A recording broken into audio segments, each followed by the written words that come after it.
Vintage drum collectors, Jim Messina here. Thanks for stopping by VintageDrumsTalk.com.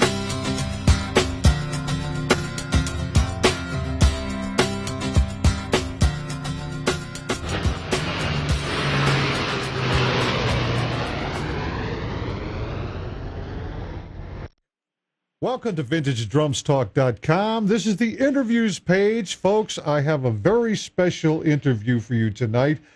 I'm very proud to present someone in the vintage drum community that has been around for a long, long time, and he's the author of this book right here. You should recognize this, all you seasoned collectors.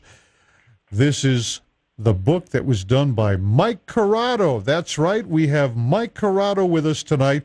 How you doing, Mike? I'm doing great. How about you? Oh, I am so elated. I'm excited because I finally got you here in the studio to talk with me. You know, as far as vintage drums goes, your name comes up all the time. I mean, you've got such a huge collection. That's what you're noted for.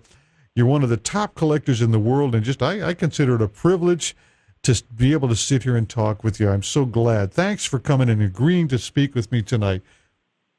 My pleasure, too. This is a fun hobby. I'm having a ball. A hobby it is, and I'll tell you, Mike has got a very expensive hobby, and his hobby has grown to how many drums, Mike? About 560, plus or minus. And these are all snare drums, right? Yes, snare. I don't collect drum sets. If I started collecting drum sets, I'd have to come and live with you. You know, he's got snare drums that are just unreal, folks. We're not talking about just regular snares. These are all very rare, expensive, odd finished drums, and it's amazing. Here's a page. I wanted to show you something, just to show you. Mike, do you remember this drum? I have a drum sitting in front of me. Okay, now, can you see it in the shot here? This is a sea green Liberty. Do you remember this, Mike? Yeah, I definitely remember it. Okay, now this drum used to belong to Mike. And here's the page from Not So Modern Drummer magazine. And on the bottom, you can see here, there's a sea green Liberty drum, okay? And see the bent snare lever? Well, look on the drum. You see that exact same bent. This is the same drum used to belong to Mike Curotto in his early years of collecting. At the time of this article, Mike, you had only been collecting for 2 years. Yeah. And here we were looking at an autograph of the Stars snare, and we've got a Peacock Pearl. We've got the Sea Green. These are all rare. What is this, a Rose Marine Pearl?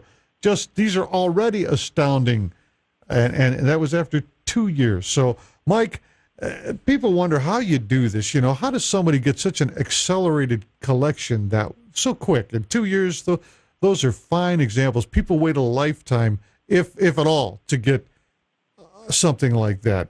How do you do it? What's the secret, if there is one?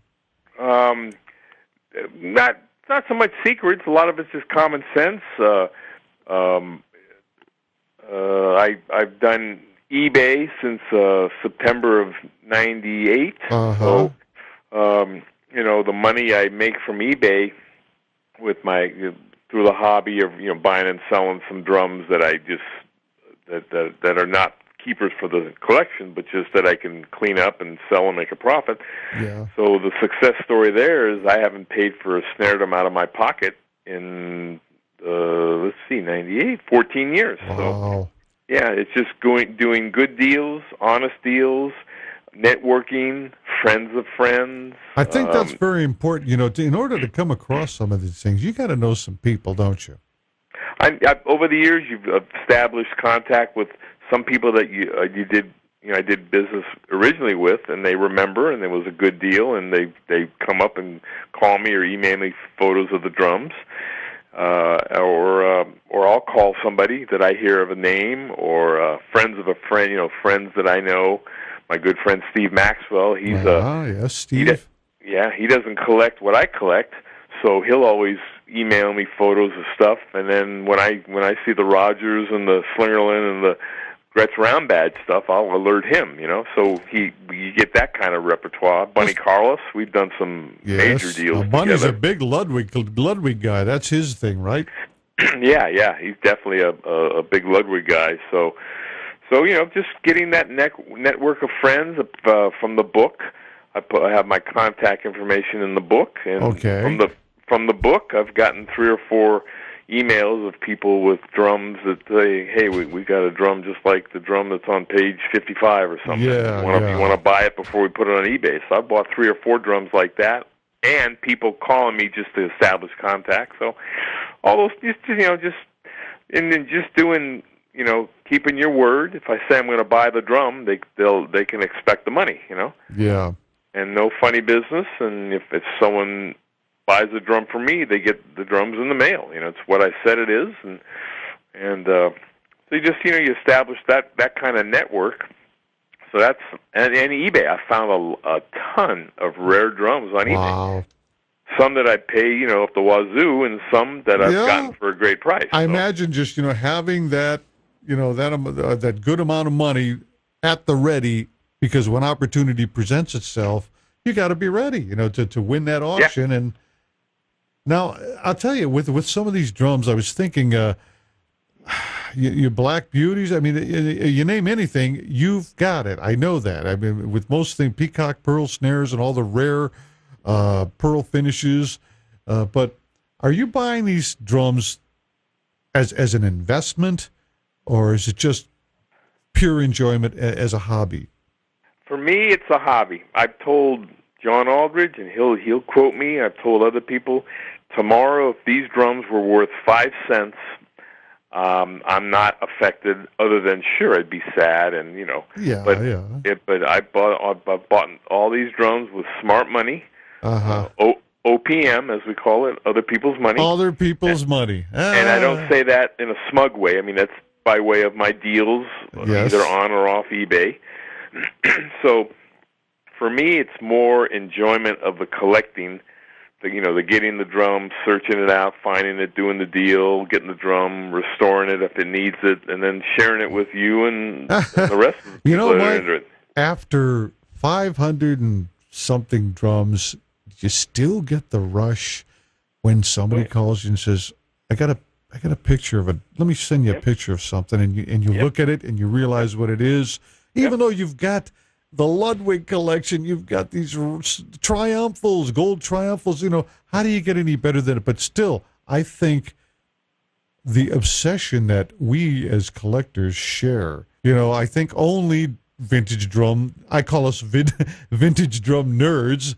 I hope no one takes offense to that, but because of our obsession, with these drums, you can show them to some contemporary drummers, and they'll just go, "What's the big deal? It's an old drum." Right. But to us, it just chills up my spine. Yeah. I can't believe it, and it's a bug that you actually catch, and once you catch that bug, it's just a universal thing it's a commonality between collectors, I've noticed, and all over the world. I'll talk to them, and they immediately want to have a pleasant conversation about the difference between Ludwig and Slingerland clips, the minutia that they'll discuss and just get off on. To me, that's an obsession, but it's a fun obsession, really. Like when you go to an antique store and you're just, you're holding an old iron or something. Yes. And the vibe, where's this been? Who used it, and the same with the old drums. They have a vibe, who played on it, where it came from, and why did he bend the lever that way, and yes. Just these little things. Plus, going back to the investment you asked about. Right. I'm pretty much an end user, so right. I end up paying maybe a little more than it's worth, or as we say, all the money, just because I want it for the collection. Yeah. But someday down the road, if these drums, if I outlive these drums, maybe I'll sell some of them, and that'll be maybe some extra income in my retirement years. Have you ever had the whole thing appraised out? Not that we're going to ask the number, but just. Yeah, I don't mind saying. Oh, okay. It's what it is. Yeah, I've done my own minor appraisal. Yeah. Replacement value. Hey, my house got alarms. We got two Doberman attack trained dogs, and it's hooked to the police and fire departments. But if there were a fire, don't get any something. ideas. We're pretty much locked in here. But aside from that, I put like. I guess, a replacement value. You just don't, you don't lose a Gladstone and then make a call the next day to somebody and say, "Hey, I need a Gladstone drum." They're going to laugh at you. Right. Yeah. So I figure probably $1.25 million. That's probably what the collection's worth. Amazing. As far as replacement investment value. Now, collectors, you might be looking at us and saying, "That's ridiculous. $1 million? What?" But if you will see this in the future because we plan to have many talks like this. Yeah. We're going to be presenting a lot of installments. But once you see what is contained in Mike's collection, he likes to collect sets. There's so much provenance with these drums. When you see what he's got, you'll see what I mean. Some of these drums, one went for $53,000. Okay. Yeah. Things like that, and that's where we're coming up with this number, and it's totally legitimate. It is truly a remarkable collection. So, as an investment value, Mike, you've done a great thing. But in the future, I think we were talking about maybe a museum. Don't you have aspirations for collecting all these and really sharing them with the world? In maybe, I have no idea what you have in mind, but what are your thoughts on a museum? I'd like to definitely open the Curotto Collection Museum someday. Uh-huh.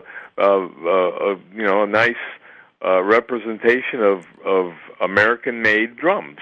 I would maybe branch out the drum sets if I had a building. Right now, it would be start with snare drums. But besides snare drums, I have more drum keys than I do snare drums. I got 650 drum keys. I got tons of old drum keys, old practice pads. Now there's something I didn't know. Old pedals, old bass drum beaters, So I have a lot of stuff. Speaking of pedals, not to cut you off, didn't you just recently acquire a wooden wartime pedal from Mark Cooper? I did. We're going to be doing a segment about those. WFL. Yeah, we're going to be doing a segment about wartime drums, including Mark. In fact, he's done an article about that for Modern Drummer. But we want to talk about that. We want to show some of those pictures because those are very rare, actually. A lot of that stuff didn't survive. The wooden stuff from 1940s because of the 10% law. That's interesting that you have that diversification there. You're not just stuck into Black Beauties. You have everything. Well, everything from I collect from the 1900s to about the 1940s. I do have a couple of 1950s pieces and some 60s rare stuff. And then maybe even a couple of 70s, but really the bulk of my stuff is 1920 to 1940. That's really the bulk. Now, and then really concentrating heavily in 1920, maybe 1930. That's what I've seen with your collection, really. The stuff from the 20s, those early super sensitives or super Ludwigs, and the pearl finishes. That's what gets me, the lavender pearl, the sea green pearl, they just unheard of. And then, of course, this year's terracotta deal. That, guys, we had a section, and if you go over and look in the 2012 or the 2012 show coverage that we did, Mike and I sit down and we talk about these rare terracotta.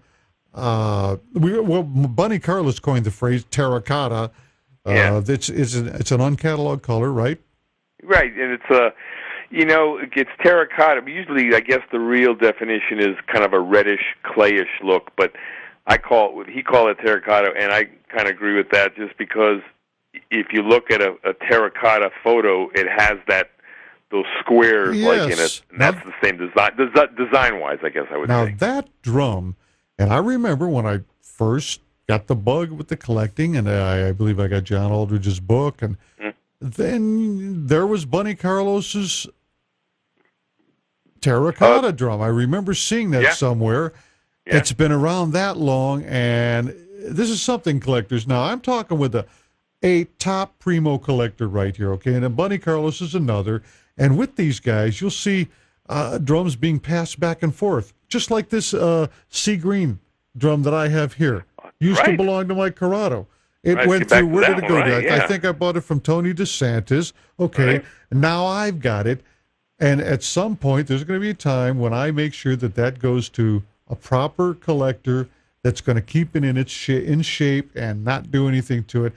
That's why we bring these to you, because if you're a mediocre collector, and what I mean is an intermediate or introductory collector, you need to read the literature we're telling you about. You need to seek out people like Mike Curotto and listen and watch what they do, because you are the future of vintage drum collecting. And it's very important that you know your history and that you keep this alive, because these drums, we can't let them go. We've got to keep them alive and preserve them. And Mike Curotto is a testament to that, because Ludwig Sr. has even said, or Bill Ludwig II, the chief, has even, praised you for this comprehensive collection you've done of their early drums. It's amazing. And we're going to present those to you folks. Keep tabs on Mike Curotto, because he's going to be doing many segments with us. We're going to have some great talks, and I want you all to check in with Vintage Drums Talk often, because Mike and I got a lot to say, and we want you to hear about it, okay? Mike, fun time. This is just another one of those quick talks. We got a million more to go, okay? I'm there anytime you need me. It's going to be great. Folks, we'll see you all again on the next round with Mike Curotto, the primo snare drum collector. He's the king. He's on top. Check in often. We'll see you again. Jim Messina, out.